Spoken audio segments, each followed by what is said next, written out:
Olá, gente, tudo bem com vocês? Eu me chamo Thiago Faria e sou acadêmico do terceiro ano curso de Letras e também residente do programa Residência Pedagógica. E eu, juntamente com a Thaís, vamos apresentar para vocês um pouco de como funcionou, né, de como se deu o nosso período de transição da nossa literatura brasileira, que se deu entre 1808, com a chegada da coroa portuguesa ao Brasil, e terminou em 1836 com a obra de Gonçalves de Magalhães, Suspiros Poéticos e Saudades. Esse período é conhecido como um período fraco da nossa literatura brasileira, porque não teve nenhuma obra assim que marcou muito aquele tempo, não marcou muito aquele período. É, Cabe lembrar que nós tínhamos acabado de passar pelo arcadismo, né? E lá fora, na Europa, tinha acabado de acontecer duas revoluções impressionantes, né? Duas revoluções impressionantes por quê? Porque mudou um pouco o modo de pensar do pessoal lá fora, né? Do pessoal lá da Europa. Que foi a Revolução Industrial, né? Que daí veio a ascensão do ferro, das indústrias, e também a Revolução Francesa, que mudou o propósito de pensar, né? Agora não as coroas, não os reis teriam mais o absolutismo, não teriam mais o poder soberano de tudo. Agora a burguesia tomava o seu lugar, com aquele tema, liberdade, igualdade e fraternidade, né? E nesse período também é muito interessante que, né, no finalzinho do século XVIII, entrando no século XIX, temos a ascensão de um grande militar, né, conhecido como Napoleão Bonaparte. Napoleão Bonaparte, naquele período, ele subjugou todos os reis da Europa, com exceção de um rei, né? Um rei que conseguiu lá driblar um pouco as suas forças militares e conseguiu ainda manter seu império em pé, que foi o Império Britânico, né, com o rei da Inglaterra. Ele conseguiu ali driblar um pouco Napoleão Bonaparte, né? É muito interessante nesse ponto, porque Napoleão tinha derrubado a maioria dos reis da Europa, né? Tava dominando, todo mundo falava que o exército dele era feroz. Tem gente que diz até hoje que ele é um dos maiores estrategistas de guerras que já passou no mundo. Enfim, matou muita gente, né? E é interessante que o único lugar que ele não tinha pegado ali daquele continente europeu também era Portugal. E por quê? Portugal, ele fazia acordo comercial com a Inglaterra, né? Inglaterra e Portugal tinham acordos comerciais. E assim, a Inglaterra e Portugal, com esses acordos comerciais, ficaram vivos, né? Só que assim, Inglaterra tinha seu poder, tinha seu absolutismo, né? Tinha uma grande força. Mas Portugal não, Portugal era um país desprotegido, né? Portugal tinha um rei fraco, que era Dom João, um rei que tinha medo. E o que acontece? Napoleão Bonaparte, ele fala ali para o rei de Portugal, faz o seguinte, ó, você vai parar, né? Eu vou interromper todos os acordos comerciais aqui com a Inglaterra e você vai ter que também parar com esses acordos comerciais aí. No entanto, como já era velho aquele acordo entre Inglaterra e Portugal, Portugal não aderiu não. Ele não obedeceu às ordens de Napoleão. E o que acontece? Napoleão, naquele tempo, né, em 1807, ele força a ida do exército napoleônico para os campos de Portugal, né? Para que marchando para a ida de Portugal. E Portugal, gente, eu não sei a história, né? A gente não sabe como ia se dar isso, mas talvez ele ia apanhar muito, ia apanhar pelos exércitos de Napoleão, ou poderia ter ganhado também, porque é guerra, né, gente? Quem vai saber, né? Depende muito da situação que estava ocorrendo naquele tempo. Mas não teve conflito, né, gente? O que a coroa portuguesa decide? Já era uma ideia antiga, né? Porque o Brasil já era o fruto maior de Portugal, o Brasil já era a maior colônia que Portugal tinha, né? De 300 embarcações que tinha ali no país, que chegava ali no país, nos portos lusitanos, 100 delas eram do Brasil e tinha acordo direto com o Brasil. E uma parte dessas embarcações iam para a Inglaterra, que garantia a soberania da Inglaterra.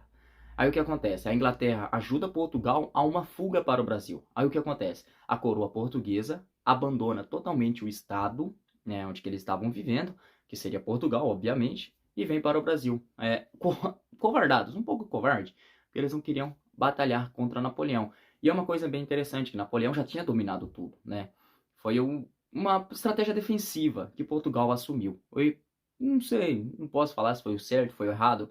E aí talvez ninguém possa falar isso, porque aquele período era o que era pertinente naquela época, era o que Napoleão estava dando pau em todo mundo.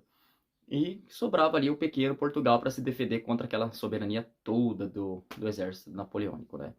É, então, quando Portugal chega ao Brasil, né, que é em 1808, em 29 de janeiro de 1808, se eu não me engano, é, ele, ele encontra uma colônia totalmente diferente, obviamente diferente de Portugal. Não tinha faculdades, não tinha universidades, não tinha os polos que nem Portugal tinha, não tinha toda aquela modernidade da época que Portugal tinha, né? Por mais que Portugal era considerado a coroa velha, né? Um reinado antigo, antiquado daquele tempo. E o que acontece? Eles chegando aqui no país, eles teve que reafirmar muitas coisas, eles teve que trazer muitas coisas. Teve a criação da imprensa régia, que começou a imprimir todos os documentos daquele tempo. E aí, né, todo mundo teve que procurar, né? Quem tinha ali poder de leitura, poder, né? Porque só os ricos poderiam ler naquele tempo.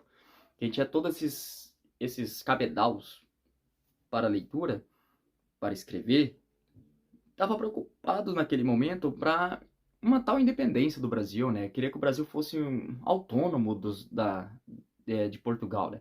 Até porque já era, né? O Brasil já produzia muito mais que Portugal. O que eles não tinham na real, talvez era uma constituição, não uma constituição, como eu posso dizer?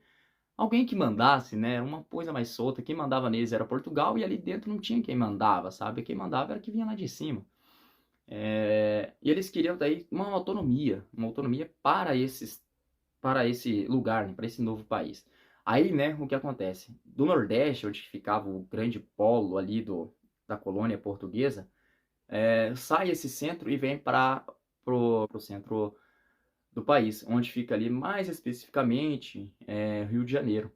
Sai, né, daquele polo e vem para o Rio de Janeiro. E eles tentam criar ali uma cara nova para o Brasil. E aí que começa o nosso período de transição na literatura, depois de todo esse percurso que os portugueses fizeram para chegar no Brasil. E esse período de transição é muito engraçado, porque não teve muitos autores, não teve muitos nomes importantes na época. Muito pelo contrário, como eles estavam procurando ali para o Brasil uma nova maneira de se pensar o país, uma nova maneira de se pensar a colônia, eles não tinham uma escrita tão interessante, até porque tinha que começar tudo do zero. Não tínhamos universidade, foi criada depois dali a imprensa régia, né, para começar a escrever e fazer os documentos, né. É, Foi a partir desse momento que eles pensaram, né, em trazer como eu posso dizer, uma cara europeia para o Brasil. Estavam ali colocar uma cara de Europa no Brasil, na real. Talvez um sentido mais amplo para isso, eles tentaram trazer para o Brasil uma cara mais europeia. E a coroa estava aqui, né? Claro que nosso período corresponde depois da independência do Brasil, né? E fica ali até 1836. É, é muito interessante parar para pensar que vieram, muita gente sabe, muita gente interessada em questões políticas, ideológicas daquele tempo, não se consagrou nenhum escritor grande. Bose ainda afirma que foram 3 décadas, praticamente 3 décadas escuras do país. Foram 3 décadas onde que não teve aproveitamento lírico algum, né? É, é, eles e por um pensamento talvez de independência, né? Um pensamento assim que eles queriam sair um pouco dessa autonomia portuguesa e trazer essa autonomia para o Brasil.